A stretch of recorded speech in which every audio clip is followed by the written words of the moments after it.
இன்னைக்கு நம்ம காலேஜ்ல இருந்து கால் பண்ணி உங்க மார்க் ஷீட்டு டிசிலாம் வாங்கிட்டு போங்க அப்படின்னு சொல்லி கால் பண்ணி சொல்லியிருந்தாங்க. நம்ம காலேஜ் படிச்சு முடிச்சாச்சு மக்களே. மே மாசத்தோட நம்மளோட தேர்ட் இயர் ஃபினிஷ் ஆயிட்டு ஆல் கிளியர் பண்ணியாச்சு. நம்ம ஃப்ரெண்ட்ஸ் எல்லாருமே கிளம்பி காலேஜ் பார்த்து போனோம். அப்புறம் கொஞ்ச நேரம் எங்க டிபார்ட்மெண்ட் அப்படி சுத்தி பார்த்துட்டு டிபார்ட்மெண்ட் முன்னாடி வந்து பேசிக்கிட்டே நின்னோம். அப்படி பழைய நினைவுகள்லாம் ஞாபகம் வந்துச்சு. அப்படியுமே எங்களுக்கு காலேஜுக்கு போய் பார்க்கும்போது காலேஜ் ஃபினிஷ் பண்ண மாதிரி இல்லை, இன்னும் நாங்கள் இன்னும் காலேஜ் வந்துகிட்டு இருக்க மாதிரி தான் ஃபீல் ஆயிடுச்சு. எங்களுக்கு காலேஜ் முடிச்ச ஃபீலே இல்லை, பாஸ்டா காலேஜ்லாம் முடிஞ்சு போச்சு. அப்புறம் நாங்கள் நேராக போய் டிசி மார்க் ஷீட் எல்லாமே அப்ளை பண்ணி உடனே வாங்கி பைக் எடுத்து ஒரு ஹோட்டலுக்கு சாப்பிட போயாச்சு.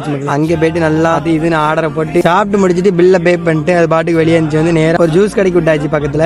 அங்க போயிட்டு எல்லாம் ஜூஸ் ஆர்டர் பண்ணி ஜூஸ் குடிச்சிட்டு அப்புறம் வந்த வழியே நாங்க எங்க பாட்டுக்கு வீட்டுக்கு கிளம்பியாச்சு. அப்புறம் போற வழியில மத்திய சிறை பக்கத்துல நம்ம மாப்பிள்ள ஒருத்தனை இறக்கி விட்டுட்டு நம்ம தாமிரபரணி சேனல் வச்சிருக்கோம். அப்படியே நாங்க எல்லாருமே எங்க ஊரை பார்த்து அப்படி கிளம்பியாச்சு. மக்கள் காலேஜ் லைஃப்லாம் வேற லெவல்ல இருக்கும். அதனால மக்கள் எல்லாருமே கஷ்டப்பட்டு ஸ்கூல்லாம் படிச்சு முடிச்சு காலேஜுக்கு போய் காலேஜ் லைஃப் என்ஜாய் பண்ணிட்டு நல்ல ஒரு வேலையை பார்த்து செட்டில் ஆயிருங்க மக்களே. ஓகே பாய், நம்ம வீடியோ பிடிச்சிருந்துச்சுன்னா மறக்காம திருநெல்வேலி மக்களும் தூத்துக்குடி மக்கள் எல்லாருமே ஃபாலோ பண்ணிக்கோங்க.